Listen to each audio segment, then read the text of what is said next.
Munafukai sun samu damar zaƙulo wani foto na Jaruma Hadiza Gabon da ta ɗora a yau a Instagram, inda aka ganta rungume da wani matashi. Kuɗan dakace mu kafin mu kawo muku cikakken labarin da kuma haƙiƙanin abin da ya faru.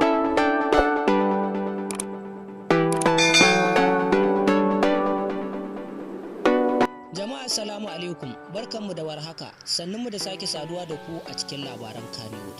Hadiza Gabon dai na ɗaya daga cikin fitattun jarumai a masana'antar Kannywood, inda ta kasance tana ɗaya daga cikin jaruman da suke taimakawa gajiyayyu da marasa galihu.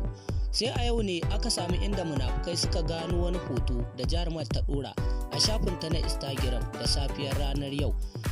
Bi hoton da an ga jarumar tana rungume da wani matashi, inda mafiya yawan channels da kuma mutanen da suka ziyarci wannan shafi suka rika yada jita-jitar cewa jarumar ta rungumi wani ƙato wanda ba muharraminta ba. Amma binciken da muka yi, bayanai sun tabbatar mana cewa wannan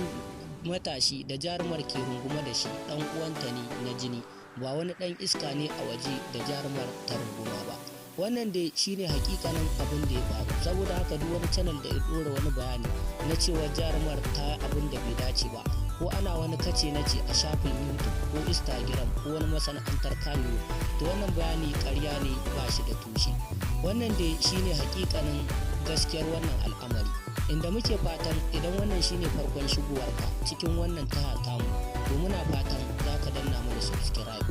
Bayan ka danna subscribe sai ka kuma danna alamar ƙararrawar sanarwa, domin ta haka ne za a rika sanar da kai da zarar mun ɗora sabon bidiyo a wannan tashar YouTube tamu mai suna Taskar Hausa TV. Idan kuwa ka yi subscribe ka kuma danna alamar ƙararrawa tun a baya, wato dai wannan ba shine farkon shigowarka cikin wannan tasha tamu ba, to muna fatan za ka yi laikin ɗin wannan bidiyo da muka ɗora, domin hakan zai ba mu ƙarfin gwiwar ci gaba da kafto muku, sambaɗo muku, masgo muku dukkanin sabbin labarai da kuma cakwakiyar da take faruwa a cikin wannan masana'anta